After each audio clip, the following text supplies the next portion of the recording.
Hello दोस्तों, स्वागत है आप सभी का हमारी इस एक और इन्फॉर्मेटिव वीडियो में, जहां पर हम आपसे बात करने वाले हैं कि अगर आप अपने कंप्यूटर पे काम करते हैं और आपको एक्सेल की या आपको ऑपरेटिंग सिस्टम की बहुत सारी चीज़ों को हैंडल करना होता है, आपको ढेर सारे लोगों को हैंडल करना होता है, आपको 1000 लोगों को मैनेज करना होता है, तो कैसे मैनेज करते हैं? अगर आपको डाटा रखना है अपने कंप्यूटर में 1000 लोगों का अलग अलग फोल्डर बना करके, तो आपको ये टास्क काफ़ी टफ लगता है। लेकिन हम आपको बताएंगे कि आप ये टास्क 1 सेकंड में कैसे करेंगे। ये टास्क आपको मैं एक्सेल शीट के थ्रू दिखाने वाला हूं और बहुत ही आसान तरीके से, जो कि कोई भी नया पर्सन होगा उसको इजीली समझ पाएगा। ऐसे काम अक्सर एमएनसी में काम करने वाले लोगों को पड़ते हैं। ऐसे काम कई बार जो लोग ऑफिसेज में जॉब करते हैं, जो लोग कॉलेजेस में जॉब करते हैं, उनको ऐसी चीज़ों की ज़रूरत पड़ जाती है और वो काम वो कई घंटों में करके देते हैं। तो वही काम मैं आपको यहाँ पर चुटकियों में 1-2 सेकंड में करके दिखाऊंगा और वो जब आप करेंगे तो आपसे भी वो 1-2 सेकंड में हो जाएगा। मतलब ढेर सारे फोल्डर, 100 फोल्डर या 1000 फोल्डर या जितने भी बनाना चाहें, एक बार में 1 सेकंड में आप बना पाएंगे। तो ले चलते हैं आपको स्क्रीन पे बिना टाइम वेस्ट किए हुए। लेकिन अगर आप हमारे चैनल पे पहली बार आ रहे हैं, चैनल को सब्सक्राइब कर लीजिएगा, वीडियो पसंद आए तो वीडियो को लाइक करिएगा, दोस्तों में शेयर करिएगा और साथ साथ बेल नोटिफिकेशन को भी ऑन कर लीजिएगा, ताकि आपको हमारे लेटेस्ट वीडियो सबसे पहले मिलते रहें। तो दोस्तों, अगर आपको बहुत सारे यहाँ पर फोल्डर क्रिएट करने हैं, तो सबसे पहले आपको यहाँ पर जितने भी फोल्डर जिन लोगों के नाम से क्रिएट करने हैं, उन सबके नाम पहले लिख लेने होंगे। यहाँ पर मैंने 100 प्लस आई थिंक 110 नाम मैंने लिख रखे हैं। मैं आपको दिखा देता हूँ। ये 3 से स्टार्ट होकर के जा रहा है 107 तक, ठीक है। तो मतलब 105 के आसपास मैंने यहाँ पे नाम ऑलरेडी लिख रखे हैं। तो इन सभी नामों से मुझे एक बार में ही एक क्लिक में फोल्डर क्रिएट करना है, एक क्लिक में सारे फोल्डर क्रिएट हो जाएं। इसके अलावा मैं इसका एडवांस वर्जन भी आपको अभी दिखा दूंगा कि उसके अंदर भी मुझे क्या करना होगा। सबसे पहले मुझे क्या करना है कि यहाँ पर जितने भी नाम इनके नाम से फोल्डर क्रिएट करना है, तो मैं इसके एडजेसेंट सेल, हमारा जो ये वाला है, इसके बगल वाला सेल, यहाँ पर हम आ जाते हैं और यहाँ पर इसको थोड़ा बड़ा कर छोटा कर सकते हैं। आपको एक्सेल पता होगा, यहाँ से एक्सेल खोलने के बाद हमने काम किया है एक्सेल में, तो एक्सेल खोलना ज़रूरी है इसके लिए। सबसे पहले इस पर हम गए, ठीक है। तो यहाँ पर जो एडजेसेंट सेल दिख रहा है, इस सेल पर मुझे क्या करना है, मैं लिख दूंगा यहाँ पर एम और डी।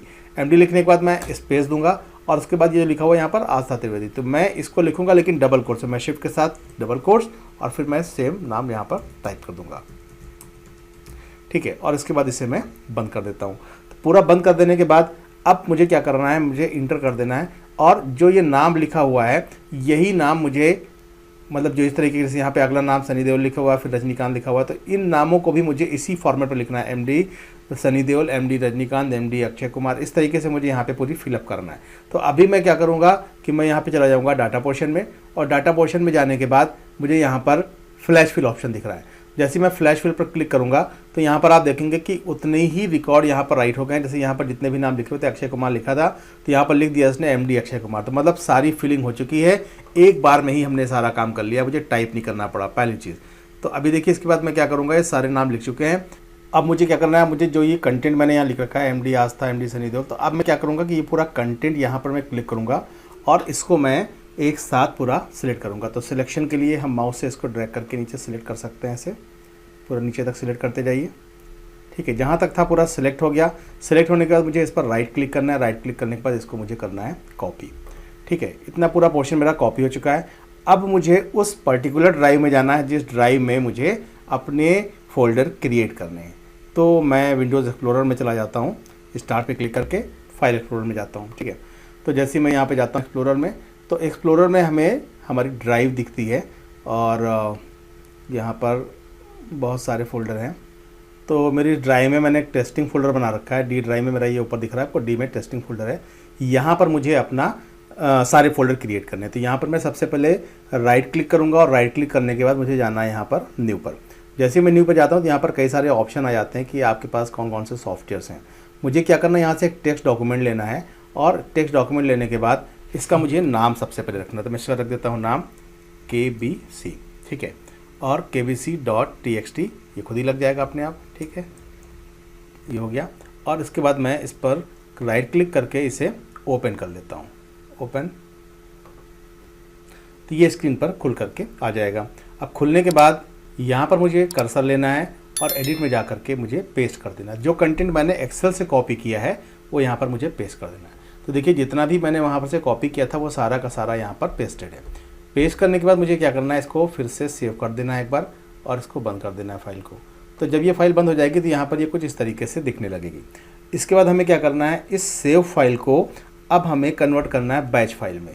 तो मैं इस पर फिर से एक बार राइट क्लिक करता हूँ और राइट क्लिक करने के बाद मुझे रीनेम ऑप्शन मिल जाएगा। रीनेम पर जा करके मुझे क्या करना है, यहाँ पर kvc.txt लिखा हुआ है, ठीक है। तो txt का ये जो एक्सटेंशन है ये हटा करके मैं इसको bat कर देता हूँ, मतलब ये बैच फाइल क्रिएट हो गई, ठीक है। तो ये बैच फाइल क्रिएट हो गई, लेकिन कन्वर्ट होने के बाद भी देखिए यहाँ पे टेक्स्ट डॉक्यूमेंट दिखा रहा है। तो कई बार ऐसा होता है कि यहाँ पर हो भी जाता है, और अगर नहीं हो रहा है तो फिर उसका दूसरा तरीका है कि आप इसको राइट क्लिक करके ओपन करो एक बार, ठीक है। यहाँ से ओपन लो और ओपन करने के बाद फाइल पे जाओ और सेव एज करिए, ठीक है। सेव एज में जब ये पूछे कि आपको अपनी फाइल को बैच फाइल में क्रिएट करना है, तो मैं इसका नाम चलिए बदल देता हूँ, मैं कर देता हूँ kvc2, ठीक है, और .bat, ठीक। अब इसके बाद मुझे क्या करना है, यहाँ पर जो टेक्स्ट डॉक्यूमेंट में .txt लगा हुआ है यहाँ पर से मैं इसको क्लिक करना है और यहाँ पर ऑल फाइल सेलेक्ट कर लेना है। तो उस केस में भी ये कन्वर्ट हो जाएगी। मैं सेव पर क्लिक करूँगा तो आप देखेंगे कि हमारे पास ये बैच फाइल के नाम से क्रिएट हो गई है kvc2। देखिए ऐसे दोनों का जो ये आइकन है वो अलग है। यहाँ पर जो txt फाइल जो ऊपर बैच फाइल बनी है ये txt फाइल रह गई थी, लेकिन यहाँ पर ये नीचे लिख करके आ रहा है विंडोज़ बैच फाइल, ये बैच फाइल बन गई है और इसका सिंबल भी थोड़ा अलग बनकर आ रहा है। तो इसका मतलब हमारा ये बैच फाइल क्रिएट हो गया। लेकिन इसी बैच फाइल से अब हमें फोल्डर्स क्रिएट करने, तो आप उसके लिए क्या करेंगे, हम यहीं पर इसको डबल क्लिक कर देते हैं। जैसे हम इसको डबल क्लिक करेंगे तो कुछ इस तरीके से स्क्रीन चलेगी 1 मिनट के लिए और स्क्रीन चली जाएगी। अब आप देखेंगे कि हमारे जो टेस्टिंग जो फोल्डर था हमारा, जो ये टेस्टिंग हमारा फोल्डर था, इस फोल्डर के अंदर आप देख रहे हैं ना, ये लोकल डिस्क डी है, यहाँ पर इसके अंदर टेस्टिंग एक फोल्डर है। टेस्टिंग फोल्डर के अंदर बहुत सारे फोल्डर यहाँ पर क्रिएट हो गए हैं। आप देख सकते हैं किसी भी फोल्डर में आप जा सकते हैं, ठीक है। ये सारे फोल्डर हमारे क्रिएट हो गए हैं, ठीक है। तो ये देखिए फोल्डर क्रिएट हो गए, सुहाना, सुमन, सनी देओल, इस तरीके के सारे फोल्डर यहाँ पर क्रिएट हो चुके हैं। ये सारे फोल्डर मैं हटा देता हूँ। ये मैंने आपको दिखा दिया कि आप एक साथ 100 फोल्डर या 100 से भी ज़्यादा फोल्डर एक बार में कैसे बनाएंगे। चलिए मैं इनको सिलेक्ट करता हूँ एक बार में और यहाँ से मैं इनको कर देता हूँ डिलीट। तो ये सारे के सारे फोल्डर 107 फोल्डर थे, सारे फोल्डर डिलीट हुए। डिलीट होने के बाद हमारे पास अगेन टेस्टिंग फोल्डर अकेला बचा हुआ है। और टेस्टिंग फोल्डर के अंदर अब हमें क्या करना है, अगर हम ये चाहते हैं कि जो फोल्डर हमारे क्रिएट हो रहे हैं उन फोल्डर्स के अंदर, बाय द वे ये स्टूडेंट्स हैं, और इन फोल्डर के अंदर भी 3 सब फोल्डर क्रिएट हो जाएं उनके सब्जेक्ट के हिसाब से। तो हम वापस आ जाते हैं उस एक्सेल शीट पर जहाँ से हमने काम किया था। इस बार मुझे क्या करना है कि मुझे ये मैंने जो लिख रखा हुआ है MD आस्था, ये पूरा मुझे हटा देना है यहाँ से। ये मैं यहाँ से पूरा का पूरा रिमूव कर देता हूँ और मैं आपको दिखाता हूँ कि अगर आपको एक साथ सबके फ़ोल्डर बनाने हैं और इन सभी स्टूडेंट्स के लिए आपको एक साथ ढेर सारे फ़ोल्डर और भी क्रिएट करने हैं, ठीक है। तो इसको मैं यहाँ से पहले क्लियर कर देता हूँ, क्लियर कंटेंट, ठीक है। तो ये पूरा गायब हो गया। अब मुझे क्या करना है, इसके नाम से मुझे एक फ़ोल्डर बनाना है और इनके लिए मुझे 3 सब फोल्डर भी बनाने हैं उसी के अंदर। तो मैं यहाँ पर क्या करूँगा, मैं यहाँ पर लिख दूँगा MD, ठीक है, और उसके बाद स्पेस, फिर मैं डबल कोट्स और मैं यहाँ लिख दूँगा नाम आस्था त्रिवेदी, ठीक है। और उसके बाद मुझे क्या करना है, मैं लिख दूँगा /bio बायो। अब इसके बाद मुझे यहाँ पर कर्सर लेकर के इसको यहाँ से बंद कर देना है, ठीक है, डबल कोट्स में। ये पूरा बंद हो गया। अब इसके बाद मुझे क्या करना है, यहाँ से लेकर के यहाँ तक मुझे फिर से कॉपी करना है, ठीक है, कॉपी, और एक स्पेस दे करके यहाँ पर इसको भी पेस्ट कर देना है। इसके बाद फिर मुझे एक स्पेस देना है और ठीक है, यहाँ पर स्पेस देने के बाद मुझे Ctrl+V से इसके आगे और पेस्टिंग कर दी, मतलब सबके बाद एक एक स्पेस देना है और यहाँ पर पेस्टिंग कर देनी है। तो अब ये पूरा कंटेंट आपका यहाँ से लेकर के यहाँ तक एक पूरा हो गया। लेकिन यहाँ पर मुझे 3 अलग अलग फोल्डर क्रिएट करने हैं। तो जैसे मैं यहाँ पर बायो लिखा हुआ है तो इस बायो को मैं बायो रहने देता हूँ, इस वाले बायो को मैं फिजिक्स कर देता हूँ, ठीक है, और इस वाले बायो को मैं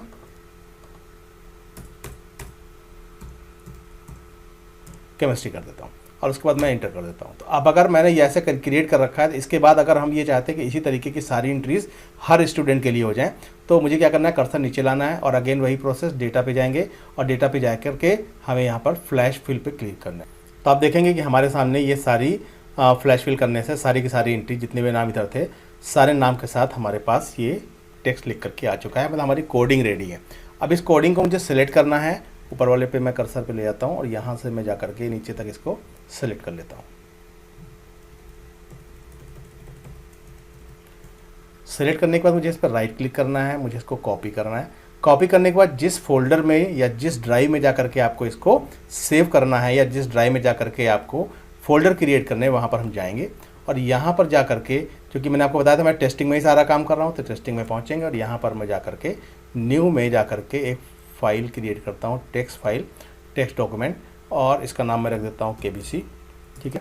और KBC पे डबल क्लिक करके ओपन करता हूँ और इसके अंदर मैं यहाँ से पेस्ट कर देता हूँ कंटेंट। जो कंटेंट वहाँ पर लिखा था वो सारा का सारा कंटेंट यहाँ पर आ चुका है। इसको हम सेव कर लेते हैं। ठीक है, ये फाइल हमारी सेव हो चुकी है। अब अगर इस फाइल को मुझे कन्वर्ट करना है बैच फाइल में, मैं राइट क्लिक करूँगा।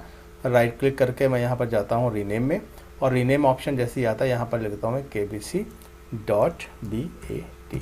तो अगर इसको करने से कन्वर्ट हो जा रहा है, यहाँ पर टेक्स्ट डॉक्यूमेंट की जगह BAT फाइल नहीं लिख करके आया है, तो मैं क्या करूँगा, मैं राइट क्लिक करूँगा और इसे ओपन कर लूँगा। पहले ये फाइल जब ओपन होकर के आएगी तो मैं क्या करूँगा, फाइल में जा कर के इसे मैं सेव एज पर जाऊँगा और सेव एज में जा कर के यहाँ पर ऑल डॉक्यूमेंट्स सिलेक्ट करना है और फाइल का नाम मुझे बदल देना है KBC2.txt। ठीक है, और सॉरी .bat। जब मैं ये करता हूँ यहाँ पर सेव कर लेता हूँ तो उसके बाद क्या होगा, हमारी एक बैच फाइल क्रिएट हो जाएगी। इसको यहाँ से बंद कर देते हैं। हमारे पास दो फाइलें आ चुकी हैं। पहली फाइल हमारी .bat है, टेक्स्ट वाली फाइल है, लेकिन उसके आगे BAT दिख रहा है। लेकिन KBC2 जो है इसके आगे BAT नहीं लिखा हुआ, लेकिन यहाँ पर इसका टाइप बता रहा है विंडोज़ बैच फाइल क्रिएट हो चुकी है और इसका सिंबल भी थोड़ा अलग आता है। अब हमें क्या करना है, हम इस पर डबल क्लिक करते हैं। जैसे हम डबल क्लिक करेंगे तो हमारे जो जितने भी नाम थे उनके साथ सारे फोल्डर क्रिएट होंगे और फोल्डर के साथ उनके तीन फोल्डर, उनके अंदर भी एक हायरार्की क्रिएट हो जाएगी। मैं करके आपको दिखा देता हूँ, आपको ज़्यादा समझ में आएगा। मैं डबल क्लिक करता हूँ इस पर। डबल क्लिक करने से कुछ स्क्रीन इस तरीके से आएगी और आकर चली जाएगी। अब आप देखेंगे कि आपके सामने वो सारे फोल्डर क्रिएट हो चुके हैं। जैसे मैं दिखा देता हूँ आपको, एक किसी का भी फोल्डर, अनम उस्मानी, ठीक है, अमृता सिंह का दिखा देता हूँ। डबल क्लिक करिए, देखिए अमृता सिंह के अंदर बायो, फिजिक्स, केमिस्ट्री फोल्डर भी क्रिएटेड है। वाह। अगर मैं इसको बैक करता हूँ और बैक करने के बाद मैं अनमोल यादव पे जाता हूँ, देखिएगा फिजिक्स, केमिस्ट्री, बायो, यहाँ पर भी 3 फोल्डर क्रिएटेड हैं।